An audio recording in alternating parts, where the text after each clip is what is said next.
Finance is the oldest industry in the world, and we're disrupting its future.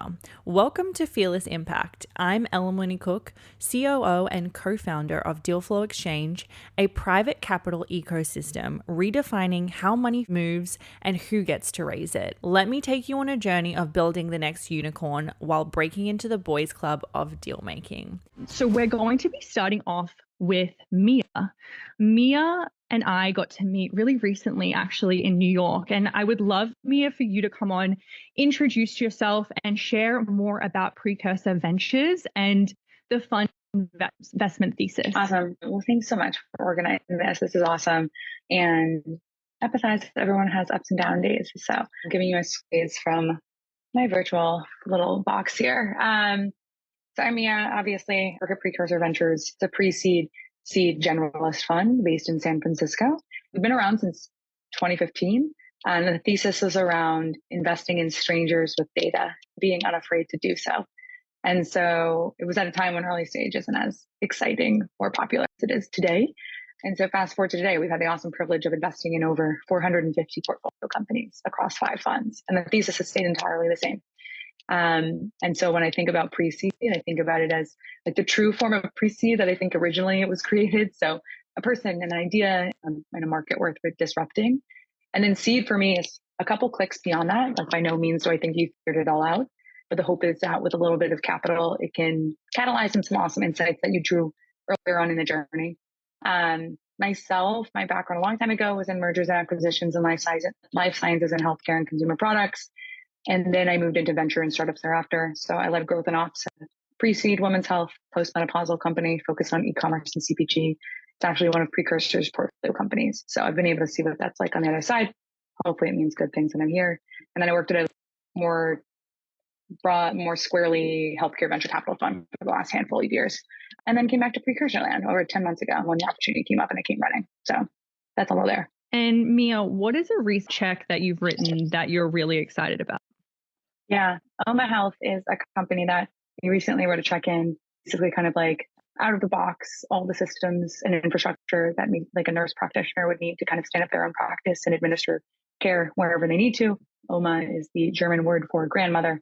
And the whole point is to basically start it with culturally competent care at the center. So it was started by KLI, whose background is extensively within big payers, but also startup healthcare as well. So she worked at Homeward, which is rural healthcare, and then Blue Cross Blue Shield, North Carolina. And so that combination of experiences, I think, is the secret sauce that makes those types of investments make sense. We've made a handful of those bets across Precursor on the healthcare side, healthcare infrastructure, et cetera. And I've actually, throughout my entire time, I've actually been thinking like a lot of the issues that I've found within investments in the healthcare infrastructure and tech layer can be solved by, the right type of archetype of founder who's just seen enough within their experience to kind of combat those hurdles. So Kayla's exceptional. We wrote that check a little bit ago. And then I actually just had the awesome ability of seeing her pitch live at an event last week. And it's been cool to see her get that same excitement from other folks that we saw early on as well. I love that. I actually just met an incredible father-daughter age tech / health tech company that I might send your way. Please. I actually thought it was so interesting. I was like, I could never work with my dad, but I saw her for a second time this morning and I was like, how does this dynamic work? I was just really curious.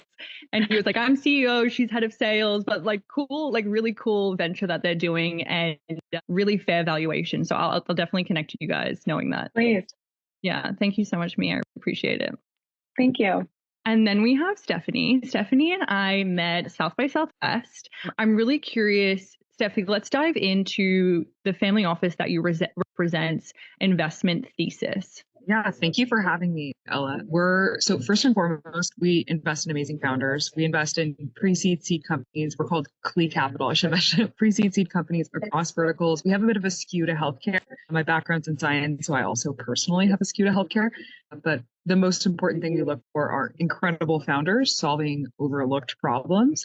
And then we go from there and see how we can support as much as possible. We're all former founders and former CEOs at our fund, so we try to help our portfolio companies as much as possible from that set of experiences. And you guys have a little bit of an international mix? Yeah, so our fund is technically like legally based out of New York. Our whole venture team actually lives in Montreal in Canada. We mostly invest in the US. About like 60% of our portfolio is in the US, and then about 20% in Israel. And then the rest is in emerging markets like Latin America, India, Africa. We have a bunch of deals in those territories as well. Yes. So Mia, Steph, and Veda will all be at New York Tech Week. So we'll definitely all have to connect. And I'm really excited about this because I feel like the more that we can humanize the deals that are on our platform and really get live feedback, not only is this is for educational purposes only, right? But it's really cool for you then to be able to come and like meet me and Seth in real life. And like, I think that if you have a founder that fits this investment thesis, like I know that they're really grateful for a warm introduction. So yeah, thank you, Steph. I really appreciate it. And I love that you're Canadian because I feel like Canadians and Aussies were like, sisters. Like the same, basically. Right, exactly. So shout out to our international folks. And then we have Veda, and Veda and I have just really bonded over, I think, just being in this industry and just like, being really driven at such a young age. And I'm so grateful to call you now a friend. Like, I just love our journey together. Can you share a little bit about your background and role at Conductive? Yeah, of course. And again, thank you, Ella, for hosting such an awesome event. I joined Conductive about a year and a half ago, but Conductive Ventures has been around since 2017. And the goal was always to back non-traditional scrappy founders. And the two partners basically lived in Sand Hill Road, and they realized that all of these really interesting people that were building sustainable and good businesses were just not getting funding. And so that's been our thesis throughout. And we have 3 funds now, deploying out of the 3rd. And we take pride in backing capital efficient companies.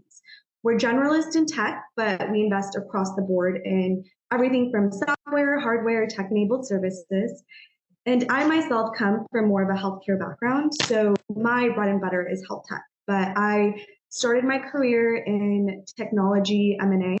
And then I was actually in an operational role at Verily Life Sciences for a few years before I joined Conductive. I love that. We're doing a health tech, second version of this 100%. And Veda, like, what are some of the challenges that you've been going through recently inside of your role?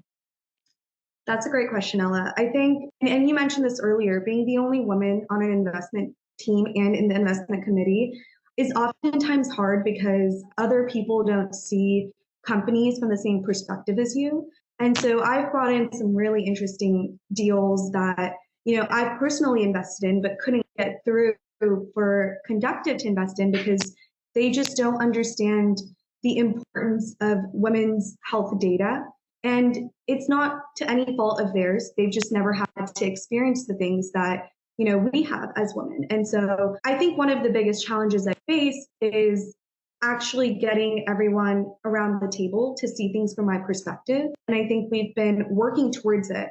And we've seen a lot of improvement, but it's always going to be difficult when you are the minority in the room. You are a younger voice in the room. It's just a challenge to be heard. Yeah.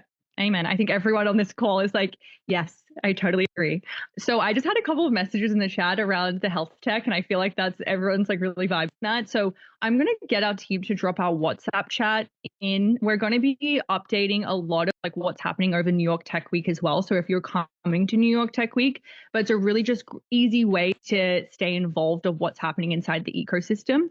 I'm really excited about the next version of what we're building at DFX. And I think a really big part of that is plugging in already pre-established investment communities and entrepreneurial networks.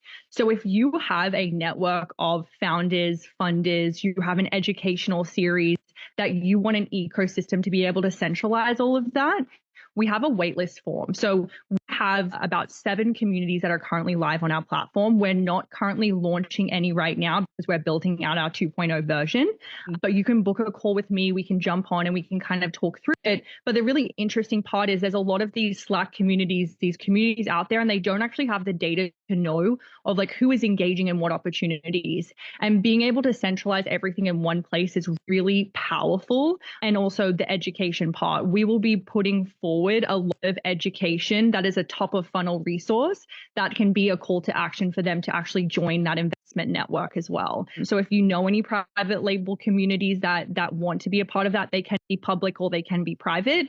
But that's just something to know that we're building in the 2.0. So if you're a service provider, advisor, broker, consultant, and you have resources to share with the DFX community, we will plug you into these speaker positions because we want entrepreneurs to have as many resources as possible. So if you're not a service provider on the DFX platform, we will highlight you through our newsletter. We will give you these speaking opportunities where it makes sense with your like ideal customer profile. And that's $39 a month. So don't know what you're waiting for if you have not been a service provider on our ecosystem. As well as because we have such incredible women on this call, and I also love all of our men. Like, thank you for showing up for our women today. Like, we see you and we really appreciate you. This isn't just a women's only call. We need our men here to support us. But I also have a couple of advisory board positions that I'm looking to fill. So one's on the PE side, one's on the VC side, and another one's more on that international go-to-market strategy. So if you know a woman that you think that I should speak to, like please just either drop me her LinkedIn, do a warm intro. But we have 5 incredible men on our advisory board, and I'm looking to make that an even number. And I have a lot of women that I'm currently speaking to and building those relationships with, but I just wanted to put that top of mind, and I really appreciate it. So without further ado, we kick it into the next part of our conversation. And I'm really excited about this because founder and CEO of dot IT, which is an engagement platform process, so teams can actually do the work and not just manage it. And I got the pleasure of meeting Elle at South by Southwest Austin this year. She's a powerhouse entrepreneur, and you have 5 minutes for your pitch. You have kind of 2 minutes to kind of go over, and then we will kick it off to our panelists to ask questions and provide feedback. Sounds good. Do I need to share my screen? All right. So yeah, as I mentioned, I'm Elle Watts, founder and CEO of Dotted.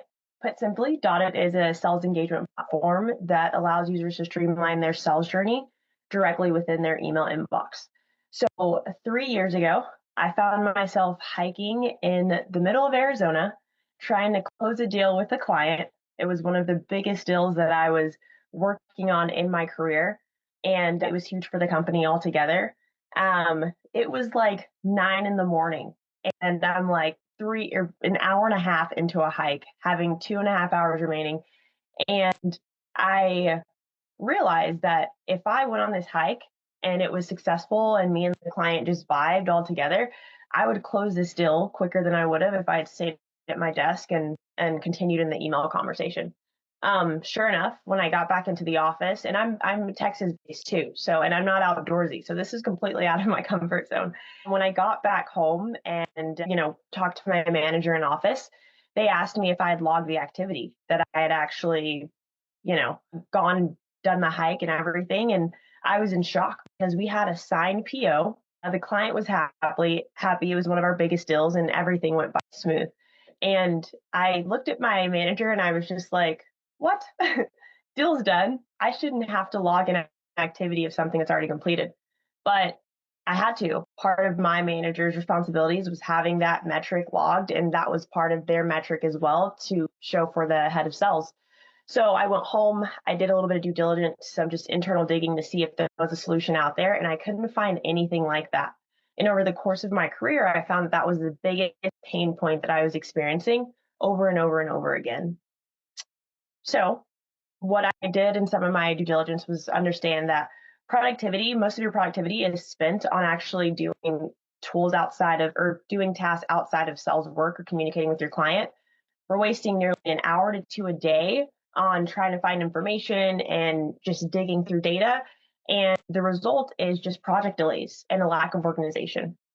So Dotted acts as the bridge between your email and your CRM system to just improve client relationship overall through our AI-powered automation that works in the background. So you can see Dotted as your personal assistant. We have a unified interface that lives within your email inbox. We have AI-driven insights that allow for next steps, suggestions, and more personalized approach to how you would naturally navigate through your sales journey. And the result is a more streamlined workflow, so a smoother, more productive, and relationship-focused sales process. How do we do that? So as mentioned, we are the bridge. So we are trying to create the trifecta of sales engagement, limiting that to your email, Dotted, and your CRM system. Those are really what holds your core processes for your sales journey. And with our AI capabilities, it allows for more effortless transition and seamless communication with your clients. The market size for Dotted is huge just for the CRM space. So we are not a competitor of the CRM. We actually work with a lot of the CRM providers, Salesforce being one of the providers that we love. They're my favorite because they have 40% of the market share. And most of our clients that we're in communication with, they use Salesforce and they cannot stand it. So there's a lot of room to grow for Dotted. What differentiates us is essentially we're filling that gap of the struggle with disconnected systems right now. It is so fragmented in the way that we are going about our sales journey. So Dotted is allowing for more effortless automation that is intuitive with your sales journey that you already navigate through. Oh, there we go. Our core audience is anyone that uses an EMO on a CRM system. Simply, enterprises love us because it is a software that will allow their sales leaders to intuitively navigate their sales journey while also automating a lot of the tasks that they do not like to do and they typically don't do, like myself. I refuse to log an activity. I know firsthand because I experienced these pain points as mentioned. So I understand the needs, and a lot of the feedback we've gotten from clients have, validated this need. Strategic channels, direct sales, partnerships, community are the main ones that I focus on. I try to be anywhere and everywhere. This is our evolution. We currently have our MVP. We have about 150 pre-sign-ups, strong validation, and we are on a great forward trajectory to launching. And then, a little bit about me, background in consulting and investment research. I spent about 10 years in sales, and of that, 7 years was spent within consulting. I could not find a solution and decided to just create my own, and that's how Dotted was born. So we're currently raising $1.5 million to accelerate our product development, drive customer acquisition, scale our platform. And I'd love for y'all to come on board and dot your I's and cross your T's with Dotted. I love that. And I love how I said .it. Everyone does that, but it's like the same thing, .it, that's kind of like our logo. And I know, Stephanie, you have to jump off soon. So I'm actually going to kick it over to you. Any Q&A? Yeah, thank you. I was just looking at the time and I was like, I should be the first question. I really loved your pitch. I'm curious, who do you see as the first user within an enterprise? And who is your champion that carries this across? How many users do you expect to use this within a sales team? Is this something that every single person uses? That the manager prefers to use? Yeah. So we see it as a person that has a book of business, that client developer, that account manager, sometimes an operations manager. And then furthermore, we look up to the head of sales or the VP of sales, right? Because it also tracks metrics and key performance indicators that are necessary for that leader to understand for their team. But right now it's funny because actually who I'm talking to would be the product owner. But I'm seeing that most of the users, it starts with sales and then they see how it can kind of flesh out into the rest of the team. So there's a manufacturing company we're working with where we're actually integrating into their finance team and their HR team as well. Got it. Thank you. Appreciate it. Love the pitch. I'm super interesting. Love the story at the beginning. Definitely placed me in there. I can't even imagine you're I did a 2-hour hike, did all this activity, and the only thing that matters is logging. So kudos to you. We love our Canadian outdoor girly. Veda, I'm going to hand it over to you. Yeah, thank you. And Ella, it's an awesome pitch. I really see the value in the product, and I think that's the most important thing to take away from a pitch.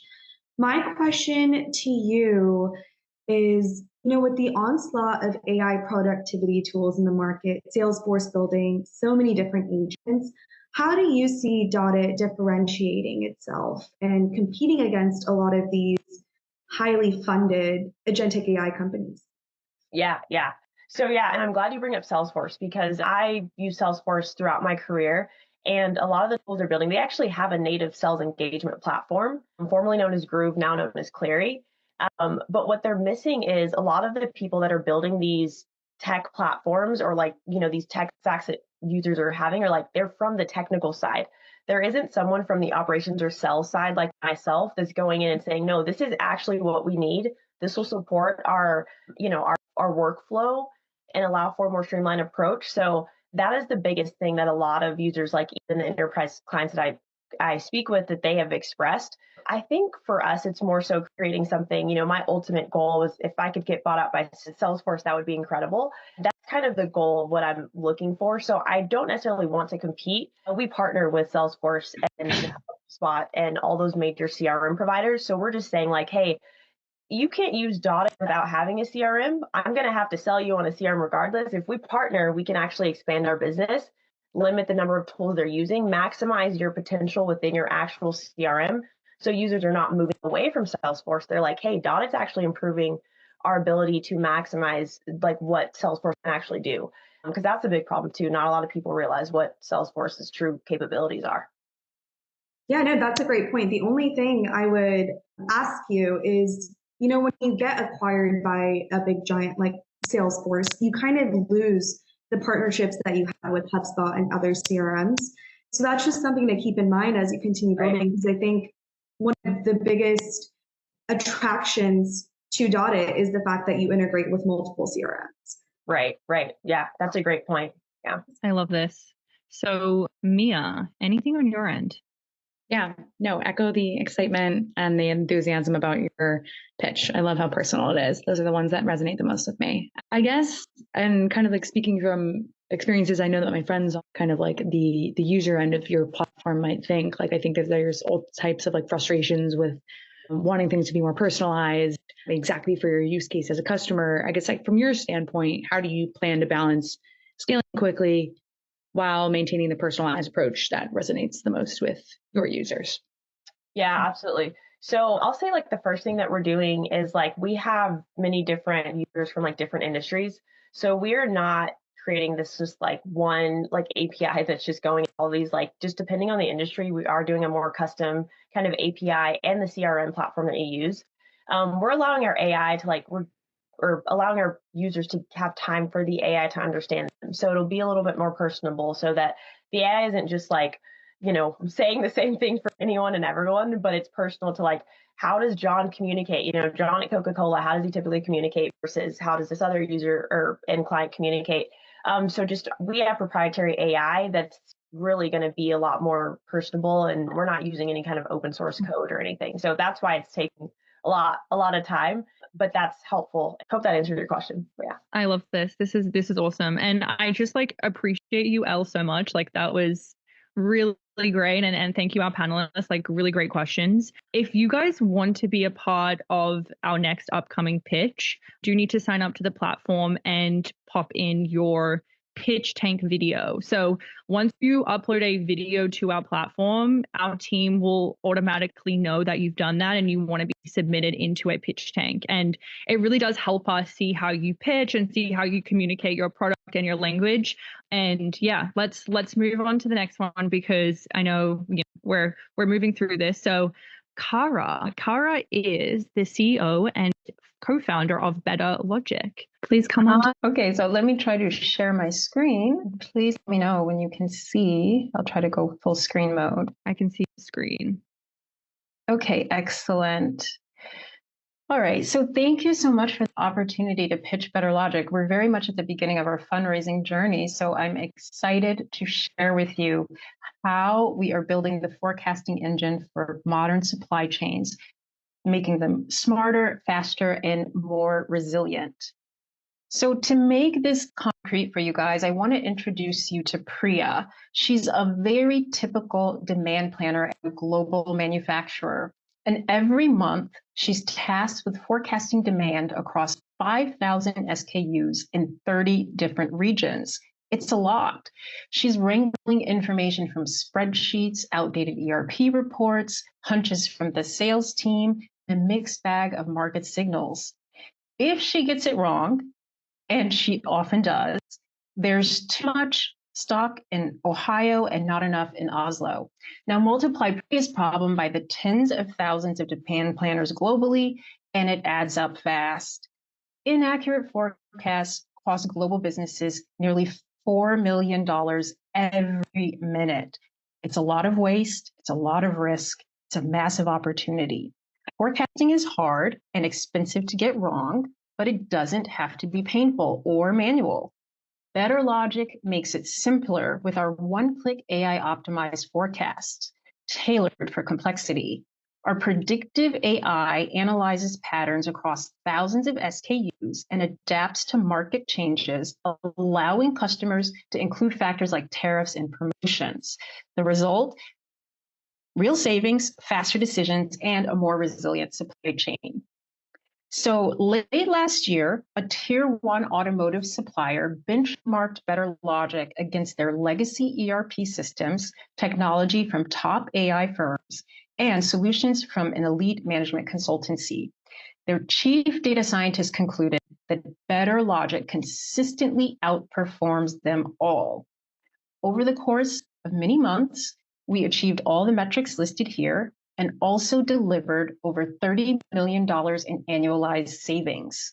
This wasn't just a pilot, it was a stress test in one of the most complex supply chains in the world. And we delivered. Across the supply chain landscape, you'll find full ERPs and niche single-purpose solutions. But Better Logic distinguishes itself by effectively forecasting at scale with speed and accuracy while minimizing compute costs with our plug-and-play solution. Versus our competitors, we deliver high accuracy forecasts at a fraction of the cost and in the fraction of time. At its core, Better Logic is an AI agent that orchestrates the full forecasting workflow from pre-processing to classification to modeling, automating every step needed for accurate SKU-level forecasts without human input. We support multivariate inputs natively, and customers can enrich their forecasts using options from our rich feature store. Our roadmap is tech forward by design. We're constantly testing and integrating the best models available, ensuring that our engine only gets better over time. So when we think about the available market, focusing just on organizations with complex product catalogs and high volatility, we believe this market is nearly $2 billion today and expanding rapidly. Our go-to-market strategy targets both enterprise and mid-market clients, and we're looking to achieve $120 million in ARR.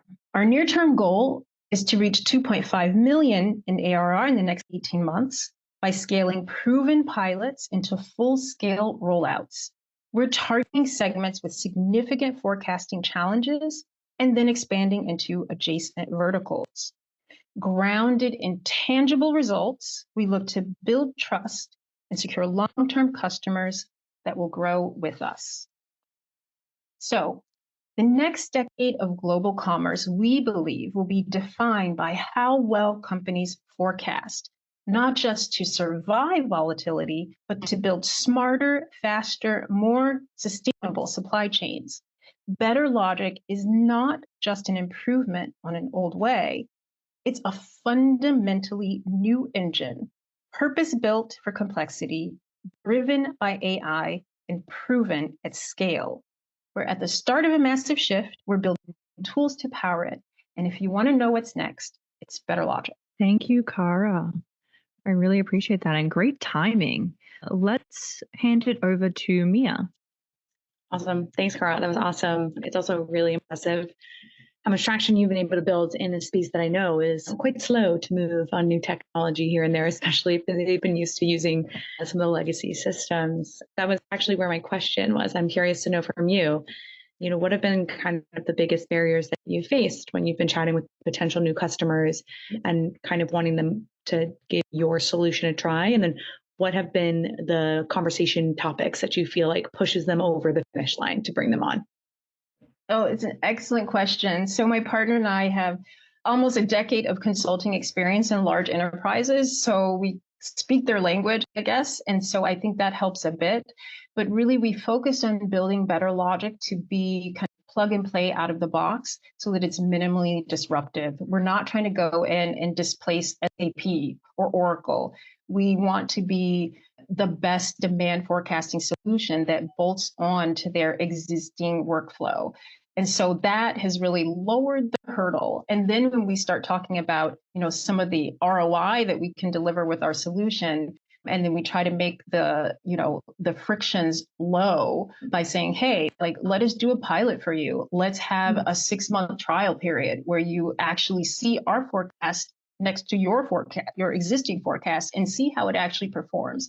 So when we go through this kind of, stage discussion, I feel like it gets, these enterprise customers that, can have very long journeys more excited to give us a shot. Awesome. And then I guess I have one more follow-up question to that. It's maybe more up to date, but curious to know how you're assisting clients or potential future customers around tariffs and kind of forecasting around that.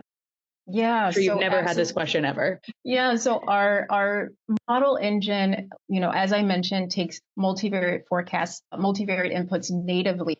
And as a result, we can include aspects of price sensitivity to drive price elasticity, rather, to drive sensitivity analysis. So that's how we are helping customers to think about the impact of tariffs directly on, the prospective demand that they're looking at. Awesome. Thank you. Thank you. Thank you, Mia. Veda.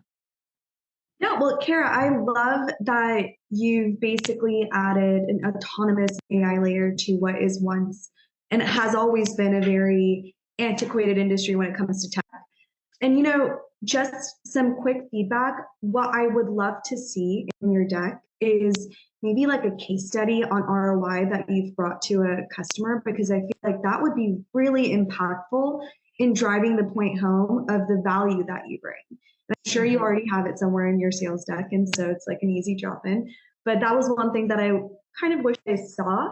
But in terms of any questions that I have, and Mia asked a really good one about how you kind of play hand in hand with some of the more incumbents in the space and where a lot of the friction can come in your sales cycle. I'm curious about your go-to-market strategy. It seems like, you're targeting a breadth of different types of industries and different plays in which you could sell into. And I wonder why you're going with the breadth versus a more concentrated approach. Oh, okay. So that is a failing, I guess, in my slides.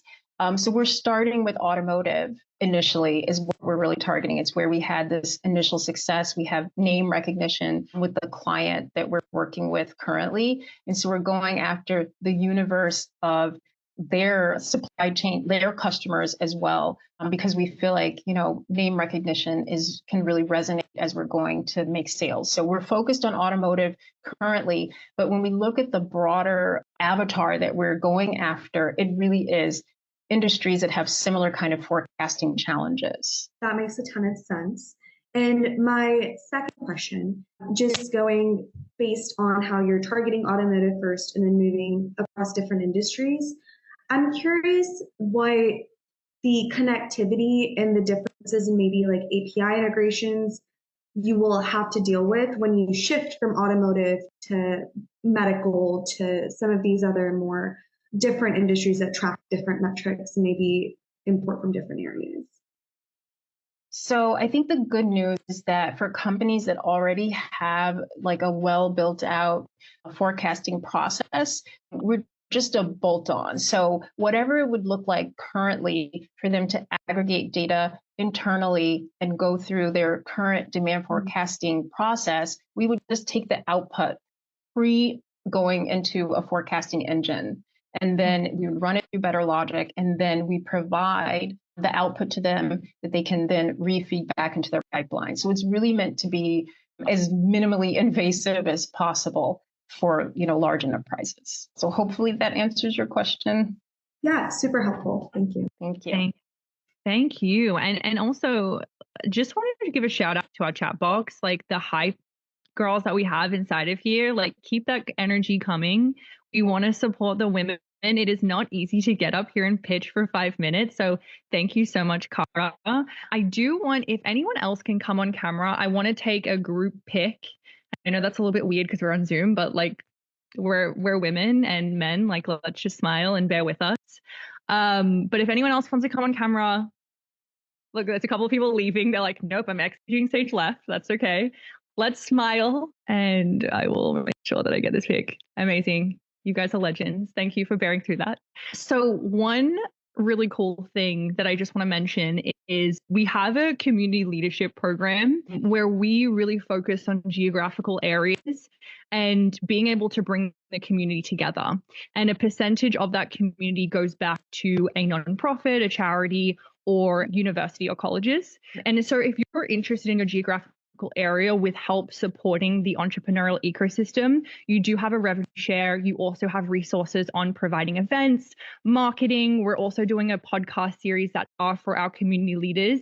And you also get to host really cool events like this, where you're actually humanizing the deals that are happening inside of your specific sector. So the team's going to drop an application, but also we have a call that's called Global Connections, and it's invite only. It's for our community leaders to get together and for our new community leaders that are interested in learning more to get to know the different community initiatives. So on this call here, we have Jaime, Ari, Ben, Mika, Kat. They all have their geographical areas that they focus on. So Jaime is actually focusing on real estate inside of Europe. We also have Alex, who's focused on expanding into Africa. He has a $100 million fund.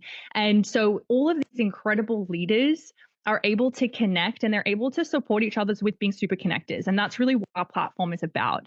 So I wanted to drop that in. And if anyone has interest of learning more, it's not a big commitment, but you do have a lot of access as far as what's happening inside of our community. And our New York chapter is launching next month, which is really exciting. And Kat leads up that area. So if you do want to learn more about specifically our New York chapter, please speak to Kat. If you want to learn more about Atlanta, please speak to Ben and Mika. But yeah, we're really supporting locally. It's really great to be on Zoom. And I love Zoom because I think, we can, be casual down the bottom and professional at the top. Like who doesn't love that? But I think in person is really impactful. And so we really do want to get these local geographical communities together as well. Amazing. So we now have Karan. She is the CEO and co-founder of Founderway. Thank you. I'm going to share my screen quickly. Perfect. I can see it. Thank you so much. Everyone, my name is Kiran. I'm one of the co-founders and CEO of Founderway. Okay, there we go. Okay. I'm going to start with a quick pitch on our problem. Everyone here pretty much in this room can resonate with challenges that founders face. We have so many things to do and very little resources to accomplish the tasks that are on our task list. $30,000 is the average that a founder spends to start a company, and then spends about 1,500 hours in trying to get it up and running. And then we all know the famous stat, 9 out of 10 founders fail. Having said that, it doesn't have to be like that. We can untangle this yarn ball for founders so that they can move more efficiently. We're building the world's first AI-powered startup support system designed for founders' needs. And who are we to do so? I'm Kiran Panjwani, and I've been working in the accelerator incubator space for the last 12 years. I've managed 18 accelerators, managed funds, built workshops, delivered workshops for founders. When I was running the fund, I was more interested in the companies that we were rejecting and understanding why are we rejecting these companies? What do these founders lack? From there, I built programming for founders and helped about 6,000 founders figure out how to go from idea to next step and into growth opportunities into international markets. I'm Canadian. I'm just going to point that out. As a Canadian company, I'm based out of the United States right now, but as a Canadian company, you're always thinking of what is my next Petri dish market? How do I enter United States? So I was the expert in my company for international expansion for our Canadian companies to scale up. We have a world-class team of advisors that are helping us on this journey to grow. And we've built the hub for founders to learn, build, and grow. We've built a guidance-based system, which is built on research from understanding what founders need, built on design thinking and customer-centric design. We then went back to our founders and said, oh, we're an ed tech company. What else can we do for you? And they're like, stop telling us what to do. Go and do it for us. And we're like, you know what? Yes, we can. We then built an agentic workflow system inside our platform, which we launched last fall. And from there, we've been constantly getting feedback on our platform from our founders. And we said, what else can we do? They're like, we want live advice. You're giving us this advice, but we want to talk to someone. And then we want to be connected to others. When we built our platform, we went to 75 colleges, universities, and accelerators to understand what are their top challenges without having to throw our platform onto them. And they said one of the biggest challenge that people have is connecting people, founders that are siloed in different departments, in different areas of a college or a university or a city. And that's why we built Founder Match, and I'll be talking more about our newest product. Stepping into, we built the guidance system. We've broken it down into 4 parts so that it's easy for founders to enter and understand how can they explore the problem that they're solving, what research do they need to do to build further, and what are the features they're going to build and how are they going to build it, and what resources do they need to launch that product. This is our agentic workflow. It's a very simple process where founders come in and say, what problem are they solving or what challenge are they currently working on? We then take them through our agentic workflow system where an agent goes and produces different parts of an output, which kind of looks like a report. But once you're in that report, you can really hone in and focus on working on a particular piece of that report, which you can see. You can get ACE's feedback, and ACE will walk you through the challenge. You can share the report with advisors and mentors without having them to log into the platform. We built ACE Voice, which I'd love to drop into chat here for all of you to test. We built her as a female advisor because we felt there was a huge gap in the industry where more females are in rooms where they're not received appropriately. And that's why we built ACE. ACE is an amazing advisor for women and everyone else as well, but 75% of the people that call ACE are women. And when you call her, you can ramble about the problem you're facing as a founder. She will summarize that problem, send you an email about, what are the next steps, how you can prioritize the problem. And that becomes essentially our next steps. We've created a feedback loop to hear back directly from our founders to understand what they're working on so we can get to work for them next. Founder Match is another tool that we've built to help founders get connected in-person events, and we're launching it at New York Tech Week. It's lovable. The idea is for you to get connected to founders and other resources in the room. We've built it in a very simple MVP way right now to help founders meet with other founders strategically. As you go into the event and you join an event, there's a simple onboarding.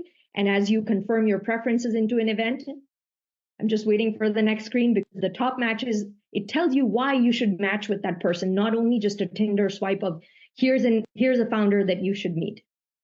We're building a hub for founders. We started with that tech, we added agentic workflows, we built the AI voice and the community side of the platform. The eventual goal is to open up this community, have the number of users that we need to build that hub for founders where they can come in and meet investors, meet resources, service providers, get the help that they need from other founders, and build on the platform. This is what founders are saying about our platform. We currently have 1,200 founders on the platform, which we are super lucky to have, and we are so excited to work with each one of them in their own way. We connect them right now manually to resources, and we're hoping to build the resource hub so that founders can get connected by themselves. These are some of our partners for traction. We're at a really low price point. This is something we've received tremendous feedback to change it, and we're working on that over the summer to increase our prices and capture some of that market share that we're leaving behind. On the competitor side, there are competitors in the market. This is a growing space. When we started, we had heard about maybe 2 or 3. Today, I can tell you there are at least 30 founders working on the same problem that we are solving, but they're capturing the problem at one step at a time. And because we were earlier on in the market, we are able to capture more market share with the features in our product. This is a growing market. $71.4 billion is the TAM that we expect in the market. And we're hoping to be able to capture some of it with our US market being $3.8 billion. We're hoping to raise a 500,000 pre-seed round coming late fall, mainly to provide rocket fuel to our growing team, expanding our marketing as well as business development efforts. And this is where we are at right now. We are trying to show a track record of founders that can promise, build, and grow.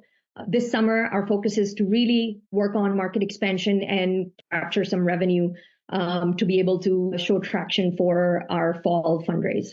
Thank you. I mean, let's clap. That was amazing. Plus, we got a few new customers for you, especially at how low and how much value you provide. I definitely want to speak to that woman ASAP. So please drop that into the chat.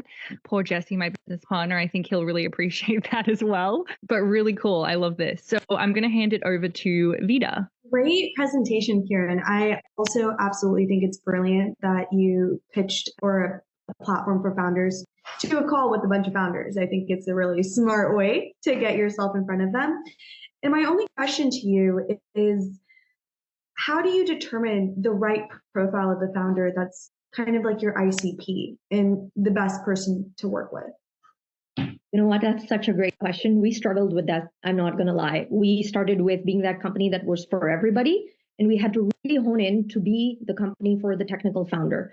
Our resources and the agentic workflows are built for technical founders that are essentially building B2B platforms or B2C platforms. We are not there for the pharmaceutical company. We're not there for the deep technology founders. And I should have specified that. That's great feedback to put inside my slide as well. Hopefully I answered your question. Yeah, no, thank you. Yeah. Moving over to Mia.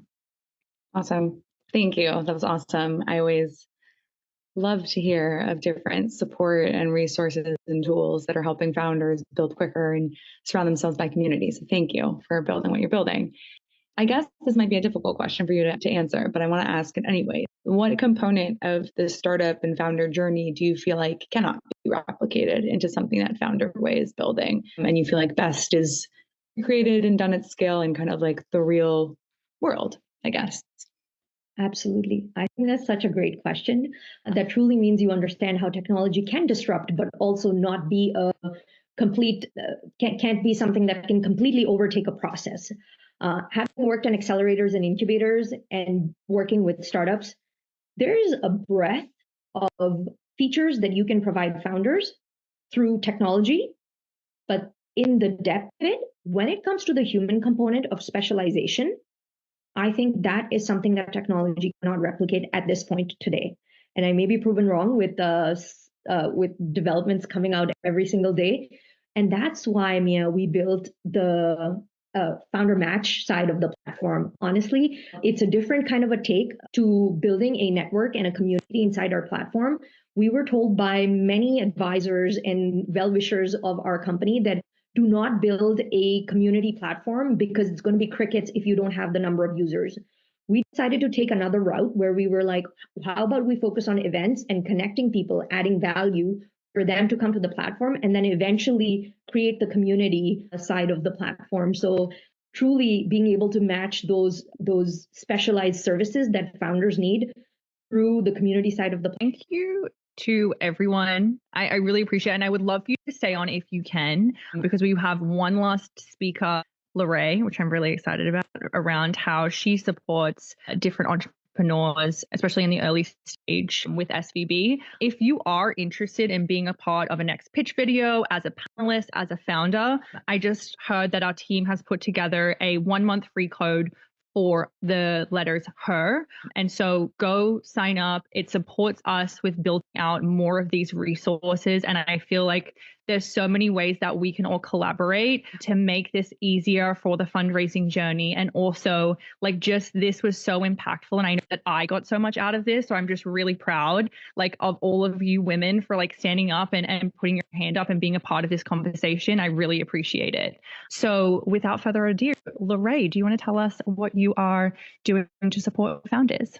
I would love to. First of all, I want to say congrats to all founders that pitched today. You guys did an incredible job. You had great decks, and to the investors that had questions, I think you guys asked really thoughtful questions, and I think the founders were prepared to answer those questions. So you should feel really proud of yourselves right now. I will leave it fairly brief because I know we are at time, but thank you, Ella and the DFX team for putting this together, but also for giving SVB a spot to kind of just, find out what we do for the ecosystem. So a little bit about me. My name is LaRay. I am on the investor coverage team at SVB. A little bit about SVB. We've been supporting the innovation economy for over 40 years. We were recently acquired by First Citizens.